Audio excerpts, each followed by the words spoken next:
Olá! Começando o 171º episódio do Área de Trabalho da Gigahertz, patrocinado nessa semana pela ExpressVPN.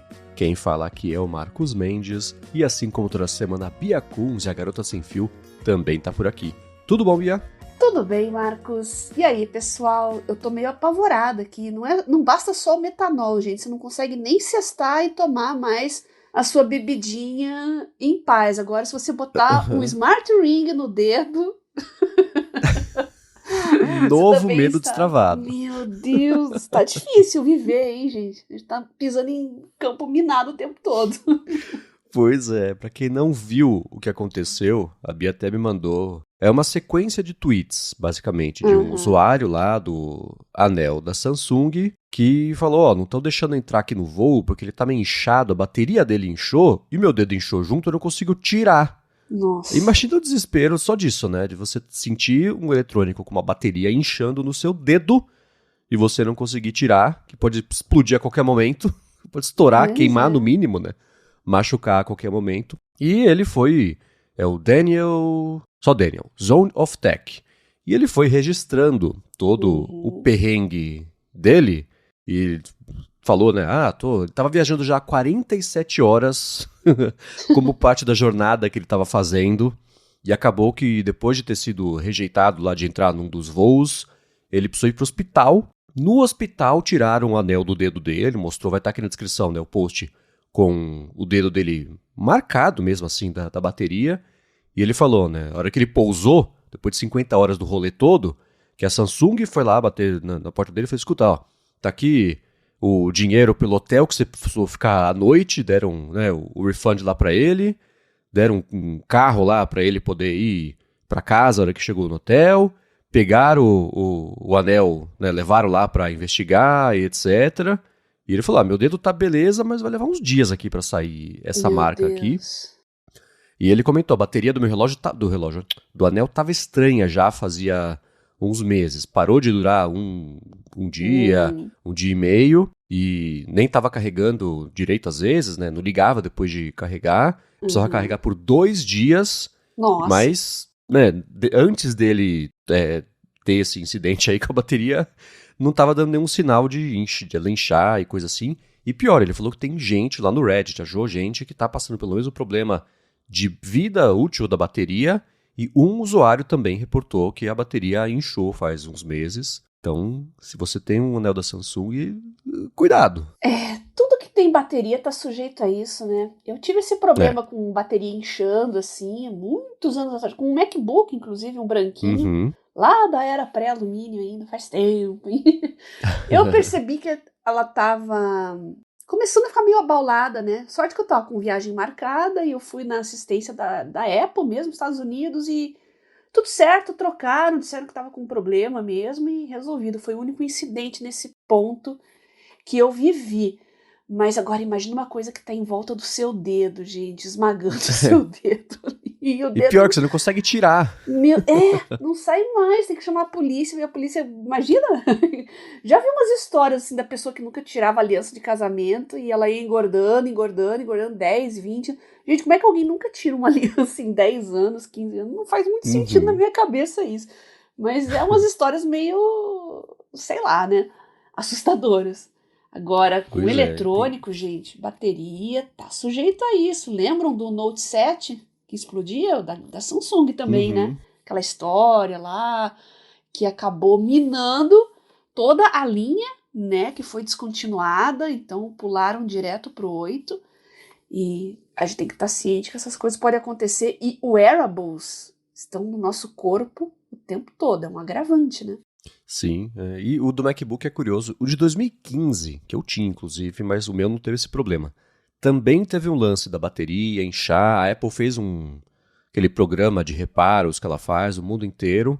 Isso foi em 2015. Sabe que em julho desse ano, eu tava no aeroporto de Caxias do Sul e tocou o alerta lá, quem vai viajar com o MacBook, com o Apple MacBook Pro de 2015, passa lá na segurança, babá. Então até hoje... tem esse lance, só o estrago que uma coisa dessa pode fazer, né? Então, é curioso que os do Note eu não escuto mais, mas às vezes esse do Mac da Apple de 10 anos atrás ainda é um alerta. E o pessoal tem que ficar esperto com isso, curioso. É porque o Note estava saindo, assim, foi bem no comecinho, eles logo tiraram, né, abortaram as vendas. Um ou outro empolgado aí que teve eu conheço uma pessoa que conseguiu um Galaxy Note 7, aí virou relíquia, né? Mas foi tirado logo no comecinho, né? Agora, quando acontece de um produto que já tá aí em linha faz tempo, e tô falando dos wearables, gente, eu tô vendo muita gente aqui comentando, eu não quero usar esses anéis, essas coisas, não quero saber. Tá, mas como eu falei, às vezes tá no teu braço, começa a esquentar, você não percebe. Um fone, gente, tá na tua orelha ali, imagina uma queimadura no... Claro que a bateria é pequenininha, né, nem se compara, a mesma coisa, um anel ali, não vai fazer uma explosão grande, assim, mas é o suficiente para causar um dano, né? Então, percebeu que tá esquentando, que tá com um comportamento diferente, sei lá, aciona o fabricante, vai lá na assistência técnica... ele já estava, no caso do anel aí, ele já estava percebendo um comportamento anormal desse anel, mas ainda não tinha tomado nenhuma providência, né? Então, fica o alerta aí. Cuidado, gente. Pois é.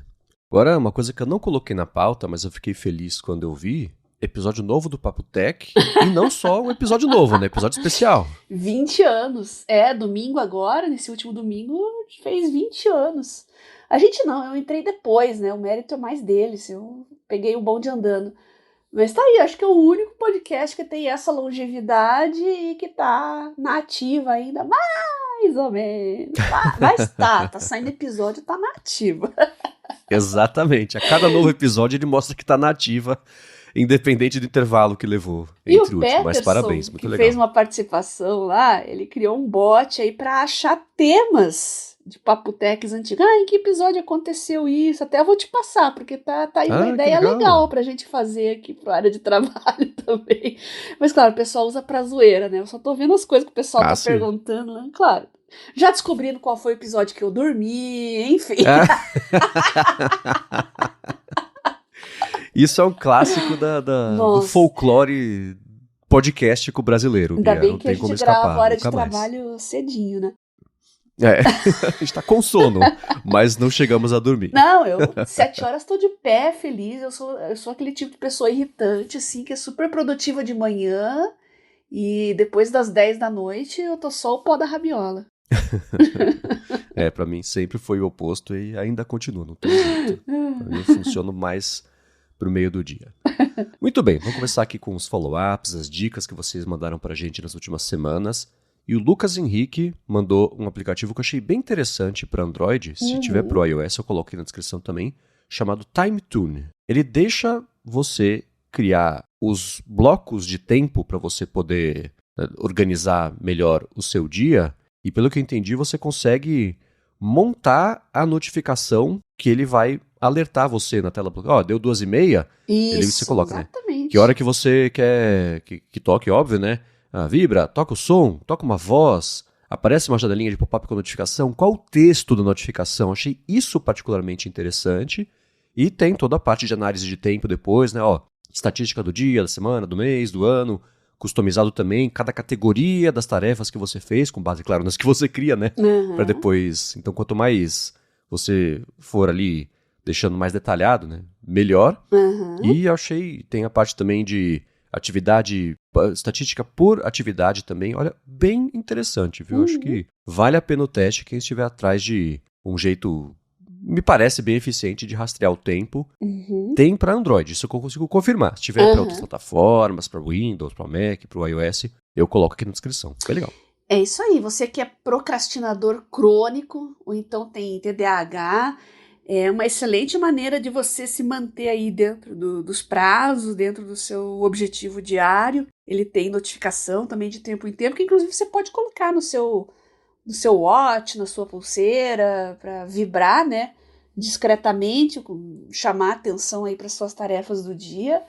Gostei bastante também, fica a dica. Eu acho que é a versão, como é que eu posso dizer assim, é a versão app daquele despertadorzinho lá, aquele reloginho, lembra que tinha task list junto com o relógio? Sim, verdade, verdade. Aquela é a versão analógica, essa aqui é a versão app daquilo lá. Uhum. E um follow-up tempo real só tem para Android. Então, pessoal do Android, testem e digam pra gente o que vocês acharam. Ter, Marcos, algum equivalente para iOS, tenho certeza. Ah, equivalente certamente. Quem souber, quem achar, quem garimpar, manda pra gente que nós atualizaremos aí com os feedbacks. Uhum. Agora, Bia, nessa última semana o Adolfo Neto mandou pra gente que você e a... Não é Mariana Gimenez, como é que chama? Mariana Ximenes. Tem algo em comum, né? Pois é, nós gostamos de canetas coloridas. Que coisa, né? Olha só, gente, cor é uma coisa assim, para anotação, para color code. Eu gosto não só de cores, mas de color code, né? Que nem eu falo, eu sublinho as coisas com o rosa e o amarelo para o que é importante, as dúvidas eu marco em verde. Então o teu olho já vai pronto, eu começo a rastrear as coisas, eu bati o olho, identifiquei aquela cor, eu já sei do que se trata, né? Uhum. Então, quem quiser aderir aí, fique à vontade, porque pessoas mais visuais encontram aí um grande aliado em color code. Fica ali. Sim. No caso da Mariana Ximenes, só para gente contextualizar aqui o vídeo, né? Ela explicava que quando ela estava começando como atriz, ela recebia aqueles textos lá para decorar e tal. E às vezes ela não sabia bem qual emoção passar. Ela começou a associar as canetinhas, né? Ela sublinhava os trechos, assim, uma cor para uma determinada emoção. Amarelo colocava para raiva, tristeza colocava para roxo. Tô chutando, não sei se são essas coisas mesmo, né? Mas isso ajudava muito ela, né? O cérebro ali, na hora de você decorar o texto, a cor, você já automaticamente começava a associar a emoção. Achei bem legal. Bem legal. E ela conta a história que foi o Marco Nanini que deu pra ela essa dica, né? E aí ela fez a cena, etc. Ainda fingiu que tropeçou pra dar uma dica pra ela. Dá pra você fazer melhor, mexe aqui, não sei o que lá. Ela fez. Bem interessante a história, legal. Vai estar aqui o link na descrição. Uhum. Agora, sobre os serviços de calendário que tem a função de disponibilizar um link para as pessoas agendarem horário para reunião, etc., o João Ribeiro falou que na empresa dele estão usando o Notion Calendar para isso. Olha só. Falou que ele se conecta com a conta Google e gera até o link já para reunião pelo Meet, pelo Zoom, falou quem lembra. Além de dar a opção de fazer um link contínuo com todos os seus horários disponíveis para você poder deixar à disposição de clientes, um link único também para uma reunião ou cliente específico. Bem interessante. Não sabe, eu sabia que o Notion tinha um calendário que se conectava com serviços terceiros, mas que tinha essa função, não sabia. Uhum. Aprendi, interessante. Estão slackizando o Notion. Legal.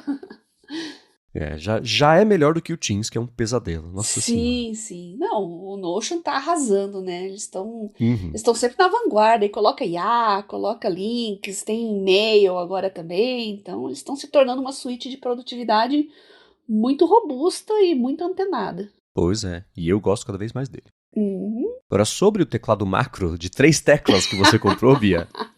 O Jorge Tavares falou, isso me lembrou de um meme de teclado para Windows, que as teclas eram só o Ctrl Alt Del. Ele falou, quem nunca usou essa combinação de teclas? Nossa, excelente. Então, eu já instalei o software aqui, eu tentei usar primeiro no Android ali, né, mas ele não interpretou direito ali, não tem como customizar, não tem app. O app mesmo aqui só para Windows e Mac, porque você tem que customizar as teclas, né, definir o que vai ser cada uma. E aí eu trago mais atualizações para vocês, porque eu não decidi ainda o que colocar nessas benditas teclas. Provavelmente vai ser para abrir alguma janela, alternar alguma janela, vamos ver.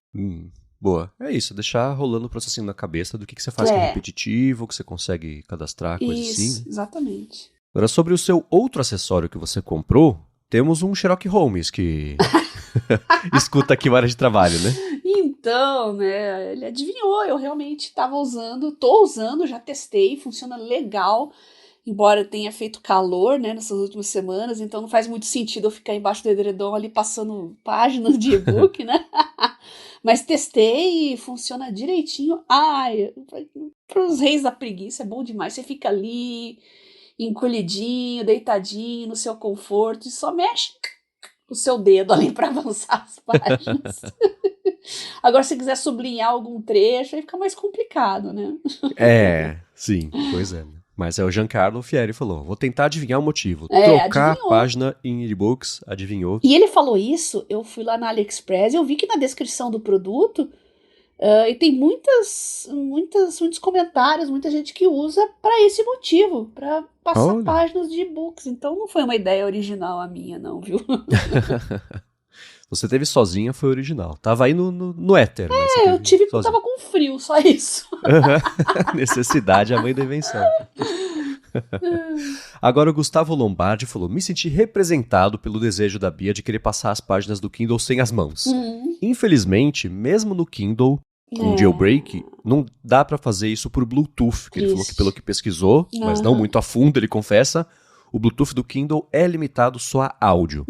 Aí ele segue, claro que tem uma forma de contornar isso, que é, como diz o Rambo, falando ADT, gastando dinheiro. Eu tenho um passador, que são 2 aparelhos, que é um receptor e um controle em si.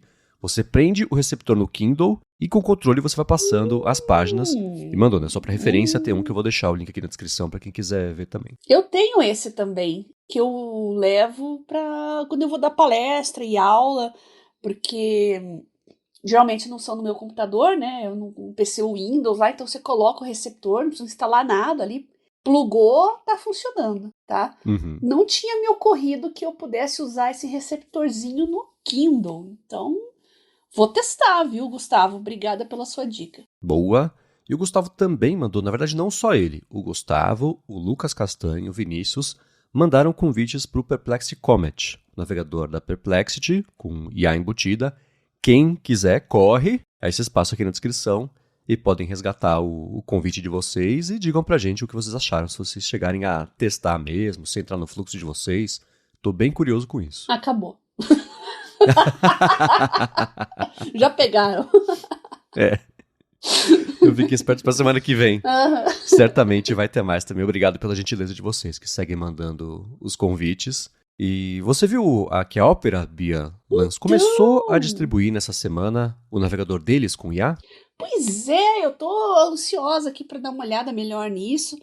E eles estão fazendo até um concurso para quem achar melhores aplicações de IA para o navegador deles, né? Eu não fui muito a fundo, eu vi bem por cima. Aí tem premiação, são MacBooks e tal, principalmente voltado para estudante, né?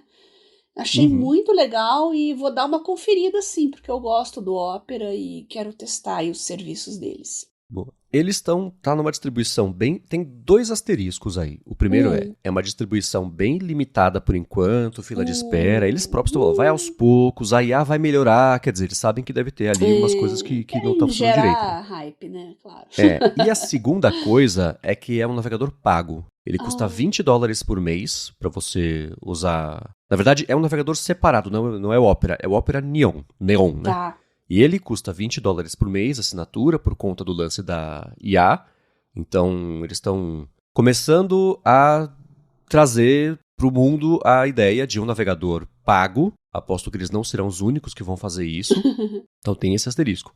Eu, por sorte, eles me ofereceram, não chegou ainda, mas eu vou testar por 3 meses, de graça, para ver como é que é e etc.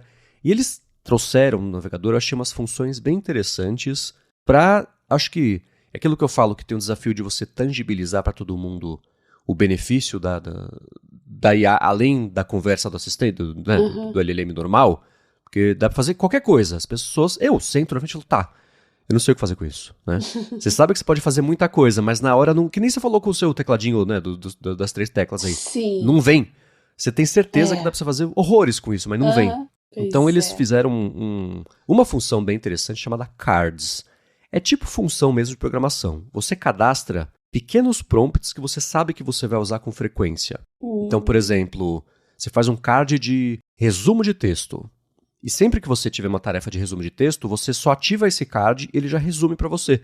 Sem você ter que colocar o prompt toda hora. Todo mundo deve ter uma colinha de prompts ali que usa com frequência. E o legal desse cards é que você pode combinar cards. Então você põe primeiro um de resumo, o outro que transforma em bullet points, o outro que a partir disso monta um e-mail. Estou inventando aqui, sei lá, né? Então você combina cards diferentes para fazer uma tarefa só. Isso eu achei um jeito novo e interessante de deixar mais fácil, mais à mão ali, né? Cards.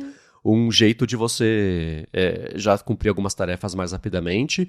eles têm um lance chamado Tasks também, que você marca, essa e essa aba aqui, então tem o calendário, o Google Docs e a conversa do Slack aberta. Você fala assim, essas 3 abas aqui você vai pegar no Slack, você vai ler a conversa, e se tiver um agendamento de reunião, você já coloca no calendário, no Docs, você pega e faz... E ele junta essas 3 abas e faz uma tarefa só em cima delas, sem ter acesso às outras abas. Então tem uma parte de segurança, de privacidade aí que eu achei interessante. E eles têm também o Do, né, o Neon Do, que é, aí sim, o agente. Ele age dentro das abas, navega, coleta informação. Eles falaram, uma coisa que é bacana da solução que a gente está propondo é que por não ser uma sessão de navegador na nuvem, como é o que a OpenAI faz, por exemplo, com o ChatGPT ou o agente, já está com os seus logins. Se for na Amazon, já está logado na sua conta, né, para você pedir uma coisa para comprar e etc. Tem o lance de que se ele notar que precisa de uma intervenção humana para fazer um login, botar um cartão de crédito, ele, tá aqui, precisa de você, vem aqui. Aí você vai lá, coloca a informação, daí para frente ele segue fazendo, dá para interromper o processo, né, óbvio, a qualquer momento, assumir o controle das abas do que está acontecendo. Então, imagina esse Tasks, que ele faz as coisas puxando informação, junto com esse Do, que age em cima das abas, junto do Cards, né? Eu achei bem legal. Tem uma função que eles chamam Make também, que é... cria para mim... Eu vou usar o exemplo que eles deram, né? Cria para mim um relatório interativo com o desempenho das ações da Amazon nos últimos 6 meses. Pega a informação, beleza, e programa rapidinho ali um aplicativo bonitinho para você poder mexer. Tem muito disso que a Perplexity está fazendo também, né? Não é novo. Mas é mais um produtificando pequenas funções de IA. E tem, claro, a função de conversa também. O que tem nessa página? Resume para mim. Resumo de vídeo, eles falaram. Imagino que deve ser em cima da transcrição do YouTube. Então eu achei bem legal. Vou deixar aqui na descrição um link para uma matéria que eu fiz que mostra... Tem pequenos vídeos mostrando essas funções todas. Estou bem ansioso para testar. Aquilo que a gente falou do Comet. Mudar de navegador é tipo mudar de país. Tem um atrito gigantesco. Eu não me vejo saindo permanentemente do Safari para usar o Opera Neon, mesmo que depois de 3 meses, se colar mesmo, vou ter que desembolsar aí $20 por mês, né? Não pretendo fazer isso. Mas o conceito, os produtinhos que eles colocaram lá para facilitar as pessoas, né, comum, tudo bem que quem topar pagar $20 por mês já tem um nível de heavy user um pouco maior do que minha avó, né? Verdade. Mas ainda assim, para tangibilizar melhor as pequenas coisinhas que dá pra fazer com IA. Achei bem legal. Gente, estamos assistindo ao nascimento de uma nova bolha de navegadores combinados com tarefas de IA, hein? Interessante. Vamos ver se isso aí vai prosperar. Pois é. Porque é caro, né? Não dá para fazer isso de graça, gente. IA ainda consome muito recurso, não é uma coisa trivial, então não vai ser barato, mas quem sabe. Pois é, né? Então, e o Google está começando a colocar lá o Gemini na barra também para resumir coisa. O Google fez ao contrário. Veja só o navegador, eles têm o Chrome, né? Então eles vão começar a embutir lá no Chrome para quem quiser usar. E do outro lado você tem as empresas, a OpenAI está fazendo um navegador, a Perplexity tem o Comet, né? Eu acabei de falar do Neon, então é mesmo um novo território de concorrência das empresas aí, né? E a Apple está a mimir. Estamos esperando a Apple comprar alguém. Sonoramente. Sonoramente, é uma pena. No Safari, pra ser justo, no Safari até tem uma função de resumo, que já foi pior. Não tá incrível ainda, né? Mas você liga o modo de leitura e a partir de lá tem a funçãozinha, você clica ali, ele resume o conteúdo da página. Isso é só nas máquinas que tem mesmo, né? Tanto o iPhone quanto o Mac, iPad, que são compatíveis com Apple Intelligence, porque ele usa o modelo local para fazer isso, não vai nada para nuvem, mas por enquanto é só isso. Então, esperar e torcer. Ainda tem esses boatos que a Apple tá de olho na empresa X, na empresa Y. Eu lembro que teve uma brincadeira de 1º de abril esse ano, né? Eu quase caí. Sim, que o Mac Magazine fez, que a Apple tinha comprado a OpenAI. Gente, no mundo inteiro caiu, inclusive, né? Mas tem, eles estão... É assim, né? Saiu nas notícias, a Apple está considerando... Está considerando não quer dizer nada, né? Mas teve a Perplexity, a Mistral, que eu ainda... Eles estão perdendo a chance de comprar a Mistral. Já está começando a ficar fora do alcance, né? Mas a Mistral, ela é melhor do que a Perplexity para a Apple comprar, porque, primeiro, a Mistral tem o modelo dela, A Perplexity, o modelo fundacional, é feito em cima do Llama do Facebook. E a Mistral tem um bando de produto mesmo, tanto para desenvolvedores quanto para público final, que já estão prontos. Que é uma coisa que a Apple precisa. A Perplexity ela tem o buscador. Né? O negócio da Perplexity é busca. Né? Não é todo o resto de produtificar a IA para trazer para os aplicativos e coisa assim. Então acho que a Mistral seria uma compra perfeita. A Mistral tem um lance mais de responsabilidade, de segurança. Eles têm o, né, safety e security, né, que não tem a tradução em português, fica tudo segurança, né? Eles promovem muito isso, tem muito estudo em cima disso. Seria perfeito para comprar, mas é orgulhosa, né? Vai querer resolver sozinho. Então, morreu um pouco esse assunto. Há umas semanas estava bem quente. O próprio Tim Cook falou, não, se precisar comprar, a gente compra, mas tem que fazer sentido. Mas aí... Se precisar, a gente esfriou, compra. Assim. Fala como quem vai comprar pãozinho na esquina, né? Agora, uma última coisa sobre o Comet, o Rodrigo Castro, abraço pra ele, mandou pra gente que o OnePassword tá oferecendo acesso de graça ao Comet, navegador da Perplexity, porque pra quem assina lá o serviço, falou, não sei se tá pra todo mundo, mas ele recebeu e-mail, mandou e-mail pra gente, né, que ele falou, ó, eu assino aqui o OnePassword Family. Então, pra quem assina o OnePassword, ou dá uma fuçada no site, ou vê se chegou o e-mail, que também dá pra resgatar, pra vocês usarem o Comet. Fica a dica. Obrigado ao Rodrigo por ter mandado o e-mail. Boa. Agora, seguindo com ferramentas que estão ganhando IA, tem o Calibre, né? Que é uma ferramenta que o pessoal conhece de mandar livros para o Kindle, mas eles integraram o IA com uma função bem interessante, né? Pois é, eu vi a notícia aqui, né? Faz muito tempo que eu não uso o Calibre, né? Não vejo necessidade mais, porque todos os formatos aí eu consigo abrir, né? Era mais uma ferramenta de conversão e organização de biblioteca também, mas quem tem o dispositivo meio que não liga tanto para isso. Mas é uma ferramenta legal, sim, muita gente tem um acervo grande, importante, dos formatos mais variados possível, e agora eles querem colocar aí uma ferramenta de IA, acho que já está disponível, né? Já está disponível. Sim, já está. É no calibre 8.11.1. Então, imagina você perguntar para IA coisas dos livros ali, que interessante, hein? Você seleciona, chama Ask AI. E você seleciona um pedaço do texto e faz pergunta para receber explicação, contexto, resumo, isso tudo ali feito na hora. E é uma coisa que dá suporte a modelos ou de nuvem ou locais. Então, por exemplo, pelo Ollama, por exemplo, né, que é aquele um programa que você usa para poder instalar modelos locais, pegando o Hugging Face, coisa assim. Mas dá para usar também IA do Google, OpenRouter, falando que tem integração com o GitHub, que eu achei interessante também. Então, para quem usa, ou para quem estiver curioso, curiosa, bem curioso, né? Eles terem colocado... A gente pensa na ferramenta para um propósito, eles mudam um pouquinho, dá para ver que eles querem, talvez, virar mais do que só, entre aspas, um conversor e um transferidor de livro para Kindle.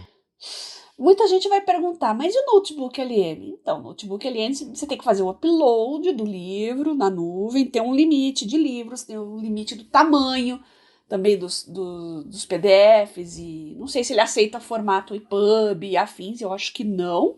DRM também ele não vai aceitar. Então, essa opção do Calibre aí é bem mais flexível, porque a sua biblioteca é a sua biblioteca. A IA só vai trabalhar em cima do que você já tem ali. Então, é bem mais aberto, vamos dizer assim. E falando em livros, tinha uma dica bem interessante que mandou pra gente, foi o Lucas Henrique, que fala, a ler um livro, eu já vou anotando um prompt na página, tá escrito à mão, para pedir para a IA explicar melhor o que eu fiquei em dúvida. Ele vai riscando ali, né, sublinhando o que ele ficou em dúvida, e colocou, ó, você é o Sonke Arends e está ministrando um curso de Zettelkasten como disciplina numa faculdade. Interessante, um prompt analógico, né, na página de um livro, mas aí eu suponho que ele tire uma foto, né, para poder já ter ali o prompt e logo abaixo o contexto do que está associado ao prompt, né, é o anexo da vida real também. Olha... Nunca tinha pensado em prompt escrito em página para você, seja para você tirar foto, assim, para a IA explicar. Pode ser que só mire, né, porque tem as IAs, o próprio Google faz isso agora, né, que você só abre a câmera, a IA reconhece o que está na câmera e em cima disso você interage. Bela ideia, Lucas. Eu já comecei a fazer prompts, assim, mas com o smartphone e com a caneta. Às vezes eu tô na rua, assim, tal, começa a me vir uma ideia, às vezes eu já tô trabalhando num prompt, né, E aí eu só saco a canetinha ali e começo a aprimorar, a escrever porque o insight é assim, vem na hora, dali 5 minutos evaporou, né? Então eu gosto muito de fazer isso e já fiz isso com prompts também, assumo. Agora no cantinho do livro aí, boa ideia, Lucas. Vamos passar pra frente a sua dica aí, tá? Uhum. E quem tiver outros life hacks desses assim, mandem pra gente, porque é sempre bacana pegar as ideias. Pegar não, né? Ser inspirado por vocês, Uhum. com as ideias de vocês. E falando em prompt, o Juliano mandou, falou, uma baita coleção de prompts direto da OpenAI Academy, que para quem não Uhum. conhece, é uma iniciativa da OpenAI de basicamente capacitação de IA voltado especialmente para ensino, professores, professoras. E tem aqui os prompts de ChatGPT para basicamente qualquer tipo de papel, para Uhum. vendas, para atendimento a cliente, produto, Uhum. engenharia, RH, TI, gerência, executivo. Isso tem tanto os feitos pela própria OpenAI, quanto também alguns, pelo que eu estou vendo aqui, ou são enviados pela comunidade, ou de gente da OpenAI que fez também os prompts ali para finanças, para marketing. Super legal, hein? Uhum. Então, essa é uma oportunidade aí, ainda que você não queira pegar prompts do zero, você já tem os seus, quer construir os seus, tá aí, são templates que você pode usar, e ainda que seja voltado mais pro ChatGPT, né, você pode adaptar, usar em qualquer outra LLM, é só adequar a linguagem e deixar tudo salvo lá. E muita gente está pedindo para mim os meus prompts, é uma coisa muito específica, gente. Eu não sei se vai ser útil para alguém os meus prompts, sinceramente. Mas eu tenho que catar, coletar, organizar. Vou colocar isso na minha to-do list aqui.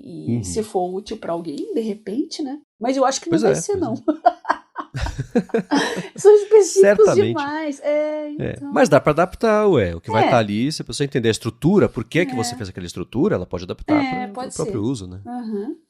E esses da OpenAI, de finanças, por exemplo, que você entra, tem diferentes prompts para tipos diferentes. Então tem aqui análise de desempenho financeiro de benchmark, fazer benchmark de gasto versus dos meus gastos contra o dos outros funcionários, para fazer angariação de fundos, analisa o quão competitivo está meu pitch de pegar fundo, investimento.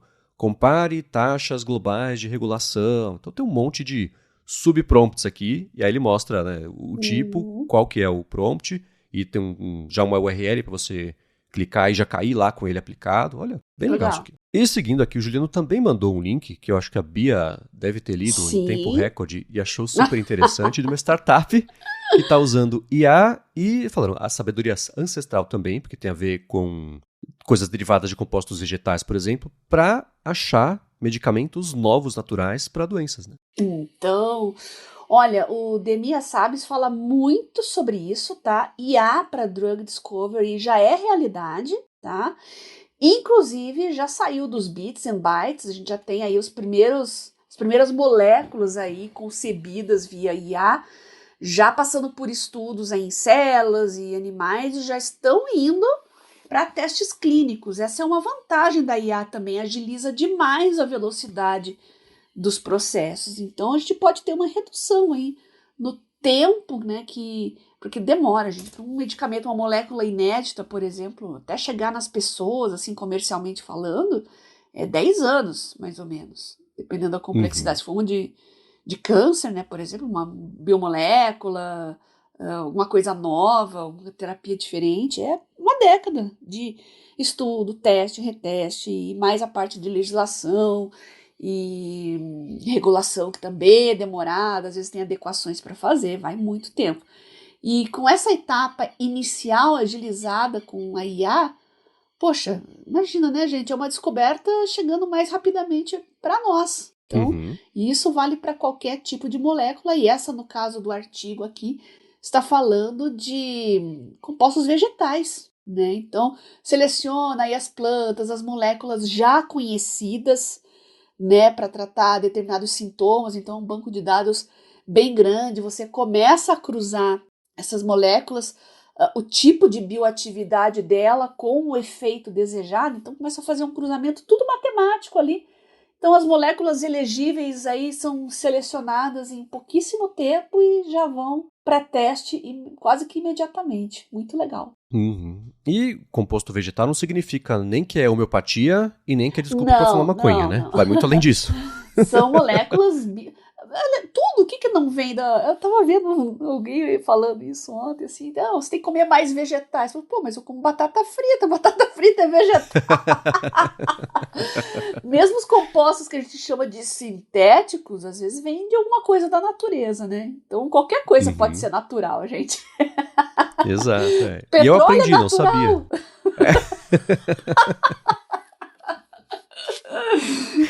Bem relativo. Eu até Mas aprendi, tá não sabia de que... compostos vegetais mesmo, aspirina, metformina, como tem de exemplo ali no artigo, né? Margarina. Eu não sabia disso. Anti-inflamatório, então, gente, nem se fala. Quantidade de anti-inflamatórios aí que vem de extratos vegetais e compostos vegetais não é pequena. Uhum. Eles estão, inclusive, estudando um anti-inflamatório novo que é derivado de uma planta que é usada para tratar asma e eczema também. Sim. E eles estão, né, analisando já mais de 33 milhões de registros etnobotânicos. Nossa. Aí que vem a parte de usar a sabedoria ancestral de mais de 5 mil anos de história. Acharam 38 mil plantas que são usadas para tratar sintomas de 12 mil doenças. Com base nisso, estão atrás de medicamentos novos. Super legal, já são unicórnio, tem mais de um bilhão de valor de mercado, chama Enveda, bem legal. E imagina, gente, toda essa história que se tem, só uma IA mesmo para organizar, catalogar, cruzar e selecionar essas moléculas aí, porque é coisa demais. Pois é. Agora eu vou falar aqui um pouquinho a respeito da ExpressVPN. E depois disso, a gente vai falar sobre o livro do Cal Newport, tá o Slow Productivity. Tem o nome em português? Deve ter, né? Produtividade lenta. Eu adoro quando traduzem literalmente. Eu descobri agora, quando eu estava fazendo a pauta aí, que eu descobri que já tinha em português, porque quando eu peguei, baixei e li e tal, estava em inglês, só tinha a versão em inglês ainda. Ele é relativamente novo, eu não sei a data, Marcos, tem que dar uma olhadinha aí quando ele foi lançado. Mas ele eu achei que ele seria dos livros mais antigos, mas aí começou a falar da pandemia, de não sei o que lá, em 2023, a volta que eu falei, mas nossa, saiu, interessante, né? Saiu, já botei no Kindle. Pois é, então a gente vai falar a respeito disso. Saiu 24, março de 24. Nossa! Mas antes, eu vou agradecer a ExpressVPN, que está mais uma vez patrocinando a área de trabalho e que segue oferecendo um mês de graça para você experimentar o serviço. E depois, se você assinar o plano anual por meio de expressvpn.com/adtrabalho, você ganha 3 meses no fim desse ano, né? E é 3 meses para quê? Para você proteger os seus dados e especialmente se você, assim como a Bia, tem uma vida muito móvel, sua produtividade é móvel. Ela envolve Wi-Fi que você não conhece, que você não controla, que você não deveria confiar cegamente para entrar no banco, para fazer o login dos seus dados em conta do trabalho, né? Porque vai saber como é que está a segurança desse Wi-Fi, quais dados são coletados, por quê, né? Para onde eles vão parar, né? Às vezes você paga pelo Wi-Fi, do avião, por exemplo, mas seus dados ainda assim são o preço da conexão, é coletado e vai saber onde vai parar, e você protege os seus dados com o ExpressVPN, fica tudo criptografado e nem ela sabe os sites que você acessa, que dados você trafega, por quanto tempo, de onde você veio, para qual site você foi, qual que é o seu dispositivo, não mapeia para saber se você entrou no site X ontem, entrou no Y hoje, para te mostrar uma propaganda direcionada, coisa assim. E para streaming, é muito bacana você usar ExpressVPN, porque você roteia sua conexão pelos mais de 100 países que eles oferecem, entre servidor e cada um deles. Liga Estados Unidos, acessa o HBO Max, você vê o catálogo de lá. É um catálogo diferente do que está aqui no Brasil, para praticamente todos os streamings isso funciona. Alguns bloqueiam de vez em quando, aí você troca, meu servidor agora não está em Miami, está em Nova York. Pá! Aí você consegue acessar de novo numa boa. É assim que eu faço todo dia na Apple TV aqui em casa, mas dá para você colocar no telefone, no tablet, no computador, até no roteador de casa direto, se você quiser, você faz isso. Então vai em expressvpn.com/adtrabalho, testa por um mês de graça e se você assinar o plano anual, eles dão 3 meses de bônus no fim desse ano. Muito obrigado, ExpressVPN, pelo patrocínio de mais esse episódio do Área de Trabalho e pelo apoio a toda a Gigahertz. Muito obrigado, pessoal da ExpressVPN, por tornar os nossos ouvintes mais seguros e acessarem ainda conteúdo de qualquer lugar do mundo. Muito obrigado. E vamos lá, Cal Newport, que já escreveu alguns livros que a gente comentou por aqui, que a gente já trouxe por aqui. A gente falou sobre o Deep Work, por exemplo. A gente falou sobre o minimalismo digital, né? São 2 livros dele. Ele lançou, a gente acabou de descobrir, Em 5 de março de 2024, o Slow Productivity, a arte perdida de você ter conquistas sem esbarrar no burnout. Essa é a proposta, né, macro dele. Ele fala que a produtividade, o conceito que está quebrado, se perdeu um pouquinho e vai passando a definir como ele olha para a produtividade, que ela sendo lenta não significa você não fazer as coisas ou fazer errado, ou, olha só, não ser produtivo. É um bom resumo do conceito do livro, Bia? Então, logo que esse livro saiu, eu já baixei, foi pro meu Kindle e eu tava preparando a pauta que agora eu vi que já tem a versão em português, que é Produtividade Lenta, realmente o nome, tá? Então não se preocupem, vocês podem achar ele já em português, inclusive na Amazon, tá? E eu tava num momento, assim, me chamou a atenção na época, justamente, a gente falando de ferramentas e IAs, eu querendo desacelerar, né? Então, além das técnicas aí de assertividade, organização, eu estava querendo desacelerar para focar mais no que realmente é importante. E aí apareceu o livro falando justamente sobre isso. Ele tem muitos insights, muitas dicas práticas. Vou recomendar a vocês que leiam, porque senão a gente vai ficar falando o tempo todo aqui do livro, né? Eu quero dar só alguns conceitos gerais, né? Algumas coisas que chamaram a minha atenção e que eu gostaria de contextualizar aqui no podcast, baseado no que a gente sempre fala sobre produtividade, tá? Então, a primeira coisa que me chamou a atenção é o conceito de pseudoprodutividade. Caramba, eu me identifiquei, assim, ó. Você se sentiu atacada, Bia? Porque eu me senti. Me senti ofendida, assim, porque eu sou aquela pessoa que tá sempre fazendo 1000 coisas, né? Será que você é produtiva? Aquela pessoa que tá sempre correndo pra lá e pra cá, apagando incêndio daqui, apagando incêndio dali, mas será que isso é ser produtivo? Ficar só resolvendo BO o dia inteiro? Vocês estão se identificando? Pois é, quem é mulher, então nem se fala, né? Às vezes você programa o seu dia, a sua semana, você concilia trabalho, família, às vezes estuda também. Aí naquela semana que estava toda organizada, o seu filho fica doente. Putz, e melou tudo, né? Então, além de você se sentir, você não se sente produtivo apagando incêndio o tempo todo. Você é um mero resolvedor de problemas. Então, mas a gente pode ter esse conceito de outras pessoas. Nossa, ela tá sempre correndo pra lá e pra cá. E todo mundo fala pra mim, nossa, a Bia é sempre ocupada, né?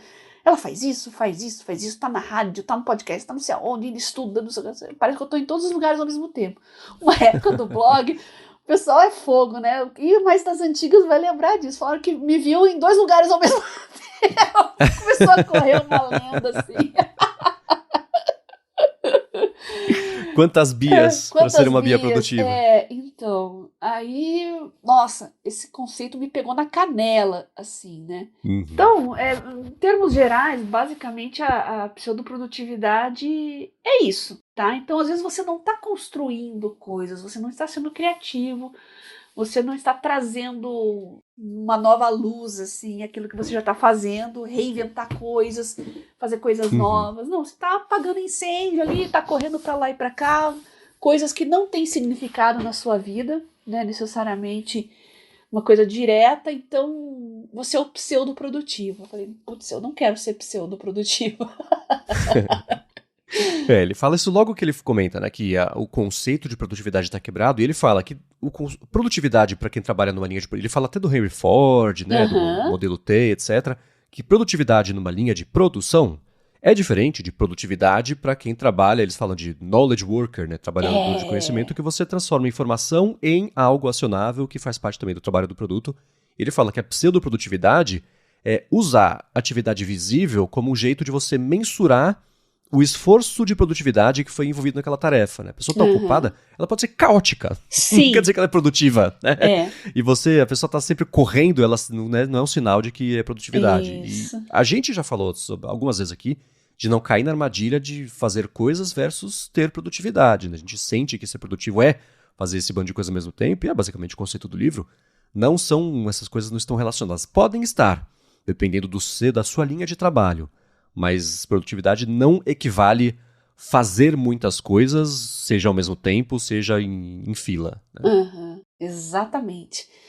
E isso que você falou de trabalhadores do conhecimento, ele cita muito isso ao longo do livro, né? E eu acho que muitos dos nossos ouvintes aqui que são designers, desenvolvedores, professores, escritores, jornalistas, blogueiros, podcasters, é o pessoal que trabalha com conhecimento, né? Então passa o dia lendo, escrevendo, Uhum. organizando, catalogando, selecionando informações, fazendo curadoria de conteúdo para criar conteúdos novos.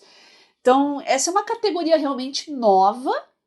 E agora, pós-pandemia, né, Marcos, eu acho que o pessoal se deu conta um pouco do trabalho remoto. E para muita gente, o Uhum. trabalho remoto é um desafio imenso para ser produtivo. Muita gente gosta, eu gosto, né? Eu vejo Eu amo. muitas vantagens, ainda mais no Brasil, nas cidades grandes, né, gente? A vantagem é tempo, esforço, trânsito, nossa, seja de carro, de ônibus, de metrô, não interessa o modal.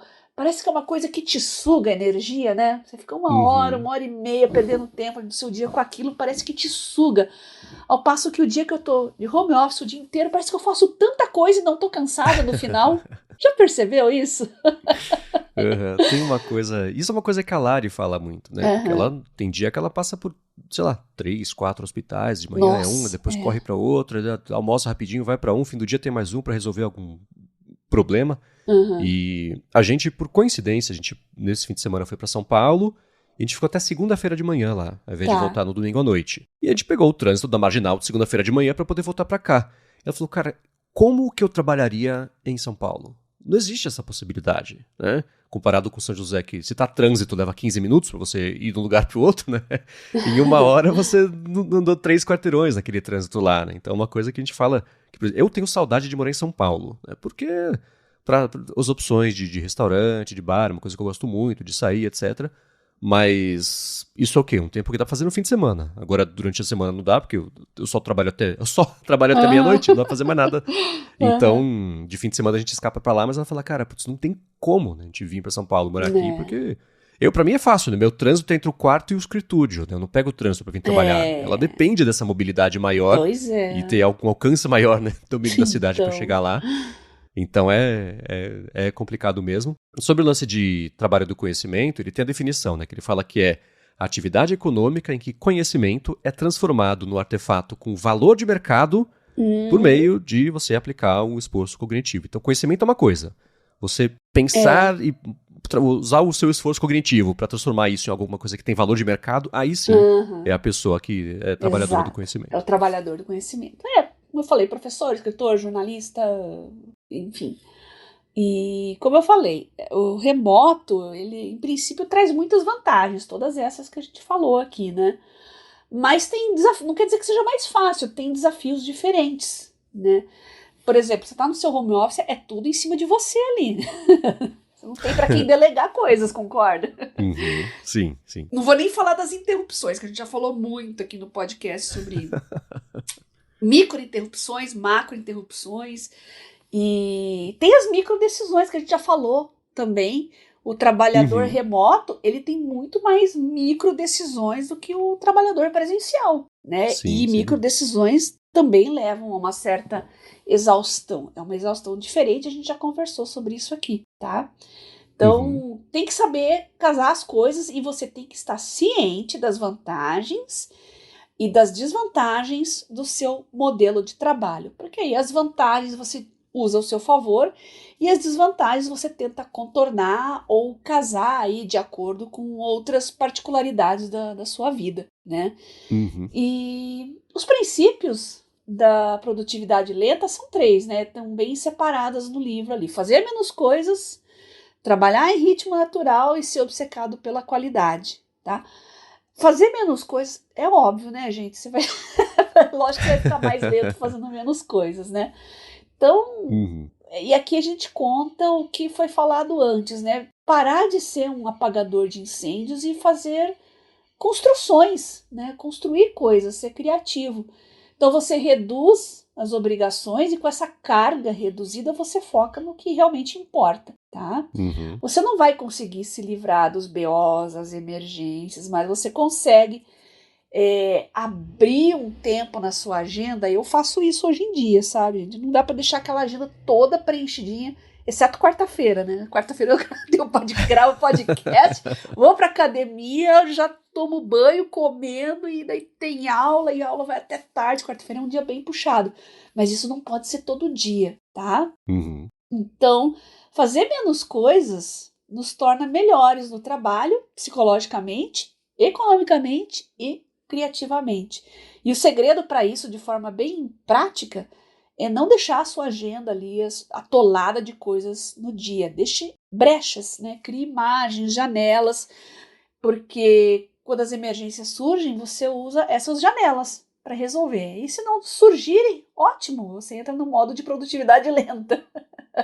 Tem mais tempo para exercer a sua criatividade, fazer as coisas com calma, enfim. E fazer menos coisas também é terminar as coisas que você começa. Às vezes você... isso é um problema. Para mim eu acho que para muita gente também né? Você quer abraçar o mundo com as pernas, né? Então, assume isso, assume aquilo, assume aquele outro, e você não consegue se dedicar direito a nada. Então, saber selecionar, ou então, pelo menos aquilo que você assume, se comprometa com você mesmo a terminar e não abandonar, tá? Isso é uma coisa que vem com o tempo, né? Saber selecionar, saber dizer não, escolher as coisas mais vantajosas, seja financeiramente, como também psicologicamente, né? Tem coisa que você chega lá no momento, não, eu não dou conta disso aqui, isso aqui não é para mim.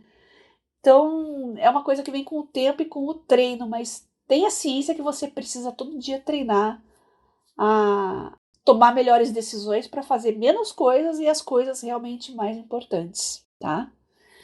O trabalhar em ritmo natural é você se respeitar, respeitar o seu corpo, a sua mente, a sua sazonalidade, como ele usa no livro, né? É o termo que ele usa. E outro exemplo prático, eu sou péssima no calor, gente. Então, eu já olho a previsão do tempo. Se vai ser aquela semana que vai bater 30 todo dia, eu mudo um pouco aqui a forma como eu vou resolver as coisas para eu chegar na minha sazonalidade, na minha produtividade ideal, tá? Então, eu sou mais ativa de manhã, eu sou o tipo que acorda 7 da manhã, pulando, feliz, tal. Beleza, eu vou usar esse período do dia para fazer as coisas mais importantes. Não consigo à noite? Beleza, vou gravar podcast, às vezes vai acontecer eu dormir no podcast.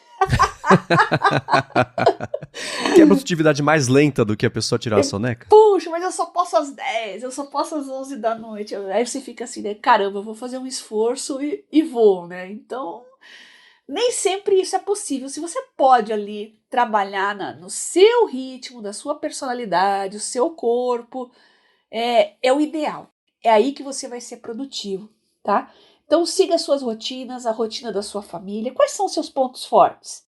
Eu sou bom na manhã, na parte da manhã, eu sou péssimo para escrever, mas eu sou muito bom para falar e para resolver coisas de forma mais prática. Então, o fulano que é melhor escrevendo, fazendo atas, então delega para ele, já que você não é tão bom.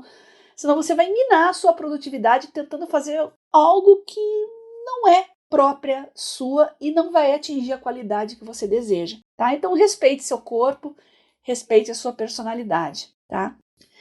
E a terceira, ser obcecado pela qualidade, tem que tomar muito cuidado, gente. Qualidade não é perfeccionismo, tá? Isso era outra armadilha que eu fiquei presa há muito tempo.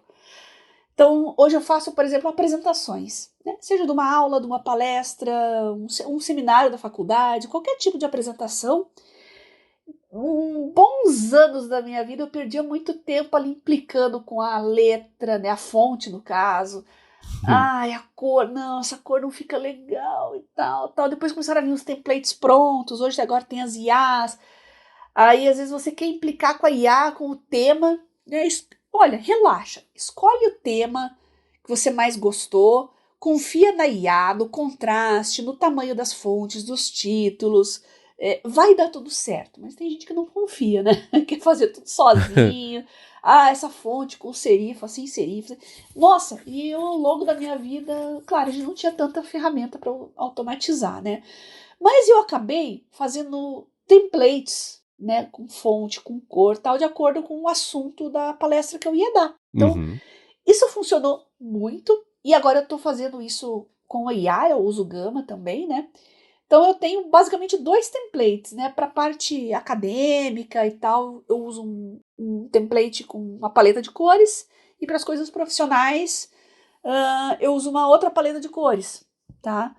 Então, e não fico mudando muito isso não, tá? Eu confio na IA, deixa que ela vai organizar. Claro que nem sempre vai ficar uma coisa legal, ali você ajusta, você pega uma imagem que não é da IA, é uma imagem que você já tem, às vezes não combina, você tem que mudar. Então quando eu tenho um gráfico com muita informação, por exemplo, eu tentava mudar, desistir, eu deixo um slide em branco, chapado e jogo o gráfico lá. Então, às vezes, simplificar, reduzir os processos, essas decisões, também vai te levar a uma melhor qualidade. E hoje eu passo mais tempo gerindo e criando os outlines das minhas apresentações. E depois, criando os prompts, eu fico às vezes 1 hora fazendo um prompt para uma apresentação ali, baseado num outline que às vezes eu fico 1 semana para fazer. Mas é assim, vou passear com o cachorro, às vezes eu tenho uma ideia, assim, puxa, eu posso colocar isso na minha apresentação e tal. Outro dia eu tava na cafeteria, tava a TV ligada, tava lá falando uma informação, eu falei, puxa, eu tenho que adicionar isso naquela minha apresentação que já tá pronta, porque isso é uma informação nova. Aí eu vou lá, saco o smartphone, já anoto tal, os dados mais importantes, o que eu tenho que procurar. Então, o corpo, o espírito da minha apresentação vai sendo construído aos poucos, ao longo dos dias.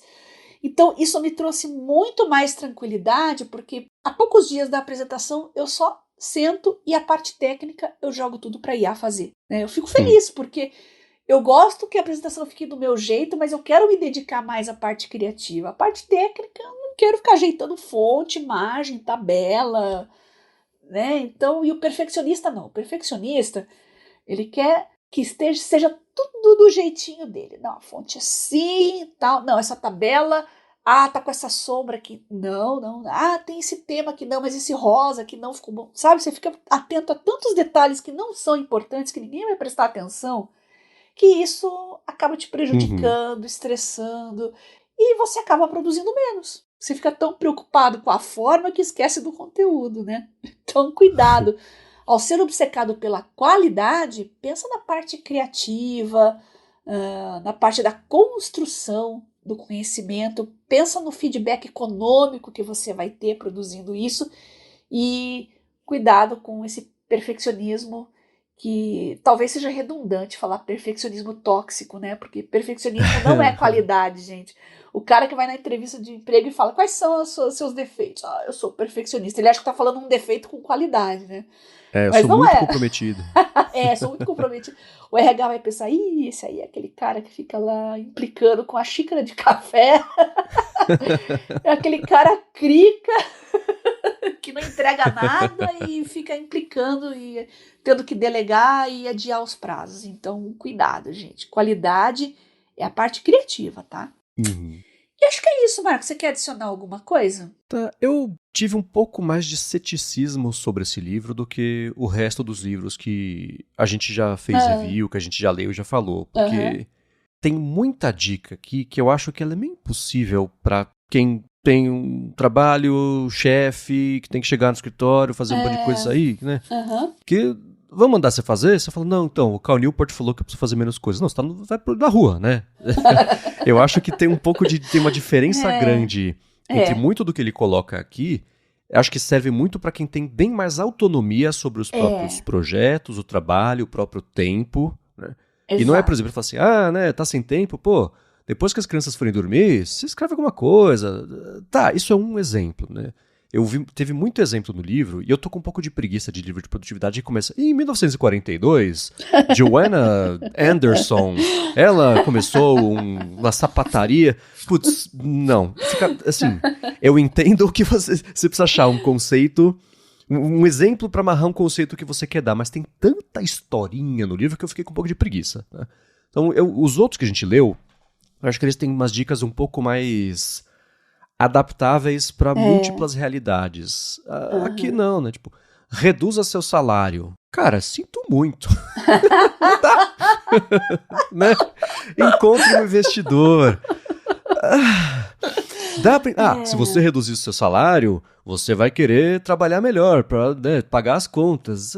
Não sei. Se alguém investir no seu trabalho, você vai se sentir mais motivado a entregar melhor resultado. É um estilo americano, né? O American Way of Working é bem isso aí, né? Exato. Então eu tive aqui um pouco é brasa, irmão.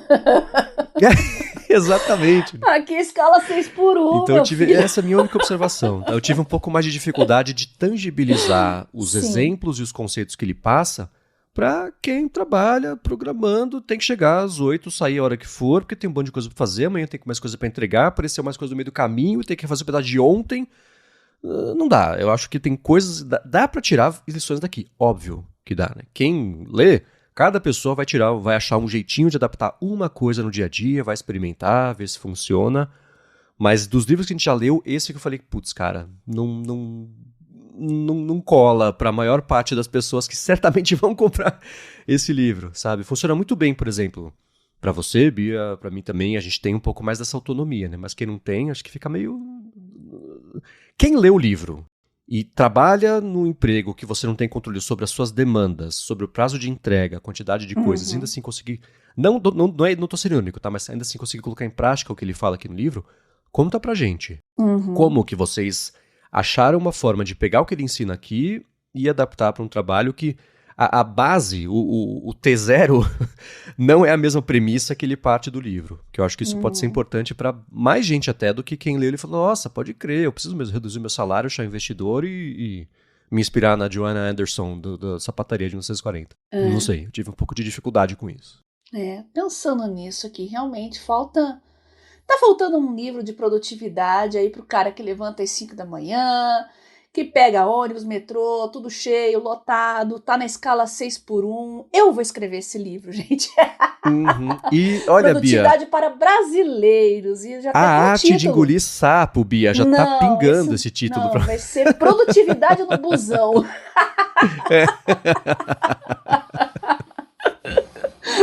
Pronto, Produtividade no Busão. E aí... como é que você pode ser mais produtivo, né? Eu gosto de ouvir podcast, às vezes estou em ônibus e tal, eu não dirijo mais, né, gente? Então eu tô ou de Uber, ou de ônibus, ou de andando a pé, ando muito a pé. Então eu ouço podcast nessas situações. O problema de carro e tal, Uber, eu não consigo ler quando eu estou no carro. Eu enjoo muito, não sei se tem mais gente que é assim. Então, nesses momentos, é fone de ouvido e fico escutando, aproveito para me atualizar com notícias e os podcasts que eu gosto e tal. Agora, leitura não funciona comigo muito bem. Em metrô, acho que não há esse problema, porque ele só anda em linha reta, então você não enjoa. Tanto que eu li muito em metrô já, quando estava em São Paulo, morava lá, passava uma parte do tempo lá e aqui, né? Era ótimo para ler no metrô, mas agora saculeja, vira, faz curva, aí já é meio complicado. Mas tá aí, vai ser o Produtividade no Busão, dicas de produtividade para o brasileiro que rala, que tá na escala 6x1. Como entregar projetos entre o motorista e o cobrador. Rezando para cair um feriadão prolongado aí para dormir um pouco mais. Essa é a nossa realidade, gente, mas tá certo. Então tem que considerar mesmo essas diferenças, tá? O livro do Cal Newport é muito mesmo pro self-worker, tem muito American Way of Life nesse livro aí, é verdade. Mas eu acho que ainda assim tem dicas muito legais que dá para você pegar alguns insights e adaptar para sua vida. Exato, ele não é um guia para você adotar todos os exemplos e as lições para você fazer. Jamais. Dá para adaptar. Acho que o segredo de qualquer livro, no fim das contas, é esse, né? Exato. Mas isso me lembra muito, na faculdade tinha o do Philip Kotler. O famoso, é a Bíblia dos marqueteiros, é o do Philip Kotler. E eu, fiz faculdade no começo dos anos 2000. Nossa. Então, e o livro já estava meio desatualizado. Né? Mas sabe, o livro não tinha internet, por exemplo. Não falava. Falava sobre shopping, falava sobre, né, o lance do If you build it, they will come, que nem é dele a frase, acho que é do Peter Drucker, enfim. Mas era um conceito bem diferente, assim, e não tinha internet. Eu lembro da faculdade, eu falei, cara, que loucura que... A Bíblia dos caras... E hoje, é óbvio, né, hoje tá atualizado. Eu usei quando o livro, a capa era azul, depois a capa ficou um vinho com um dourado, assim, e foi revisado com lições novas e coisas novas. Mas tem isso, né... Depende, tudo bem que o do Cal Newport é novo, tem 1 ano e meio, né? Não é esse caso, mas ainda assim é curioso quando você fala que isso tá muito bem estruturado para outra pessoa. Para outro perfil, quando você escreveu esse livro, era um perfil diferente que você tinha em mente, né? E aí a gente tem que fazer a ginástica para fazer caber na nossa realidade quando cabe, né? Nem todo mundo consegue. Bem isso. E eu tô com aquele livro dos anos 60, ainda lá, o Como Estudar, lembra que a gente comentou aqui, que eu tô pra ler? Sim. Então eu vou ler, já decidi que eu vou ler, consegui a cópia daquela época, né? E eu tava conversando com algumas pessoas, né? E elas falaram, mesmo que você falou, nossa, mas o que isso tem a ver? É um livro inútil, tá totalmente desconectado com a era digital e não sei o que, mas eu penso o contrário, eu quero ler um livro com o olhar de hoje sobre as coisas da época, que de repente a gente pode melhorar algumas coisas hoje que a gente esqueceu. E eu às vezes me pergunto, né? Eu tô folheando os meus cadernos e as coisas aqui. Eu não folheio mais caderno, gente. Eu vou lá na busca e acho as coisas. Aí eu fico pensando como é que eu fazia quando era aqueles cadernos de 10 matérias, tempo de escola. Queria achar uma informação muito específica e ficava, como é que eu fazia para procurar? Parece que eu esqueci. Né? Então, às vezes é bom você voltar no tempo com um olhar atual e ver as coisas daquela época com um olhar diferente, porque realmente a gente, infelizmente, com a correria e as mudanças tecnológicas, às vezes a gente acaba deixando coisas de lado que não deveria. Então, pois é, verdade. É bom fazer esse retrospecto. Nossa, Bia, eu achei esse livro aqui, Administração de Marketing. A edição que eu tinha custa R$10 hoje. Era caro pra caramba esse livro da época, que abuso. R$10. Nossa, gente. Ai, meu Deus. É. Muito bem, pessoal. Para achar os links de tudo que a gente comentou no episódio, vai em gigahertz.fm/adtrabalho/171 ou dá mais piada nas notas do episódio do seu player de podcasts. Obrigado a vocês que deixam os reviews, as avaliações, vocês que recomendam o Área de Trabalho, que mandam as perguntas, mandam as pautas, follow-ups para deixar cada episódio ainda mais rico. Obrigado, ExpressVPN, pelo patrocínio do episódio de hoje e a você, Bia, por semana após semana ajudar todo mundo, inclusive eu, a ter uma vida cada vez mais produtiva. Eu que agradeço você, Marcos, pelo convite para fazer o Área de Trabalho, nossos patrocinadores que viabilizam ele e vocês, ouvintes, que estão sempre mandando dicas, links, sugestões, comentários, aplicativos e agora vão ajudar a gente também com suas próprias dicas de produtividade lenta ou produtividade no busão, né? Como vocês preferirem. E vamos construindo aqui o nosso podcast graças a vocês, com o feedback de todo mundo, para inspirar, passar essas dicas para frente e inspirar mais pessoas. Para entrar em contato comigo, mande para mim as suas dicas, seus links para a gente ler aqui no podcast, passar a dica para frente no Telegram @biacunze. Tá? Manda uma mensagem privada lá para mim. Você pode mandar áudio, texto, link, qualquer coisa que eu vou ler, vou responder e, com sorte, vai entrar na nossa pauta aqui. Excelente. Um outro jeito também é em gigahertz.fm/feedback. Se você quiser falar comigo, MVC Mendes no Instagram e no Threads. Apresento por aqui o Área de Transferência ou a Fonte. Apresento para a Alura o IA Sob Controle. E vocês encontram meus textos no 9 to 5 Mac. Obrigado mais uma vez pela audiência de vocês. E a gente volta na quarta que vem. Beijoca sem fio a todos e até semana que vem.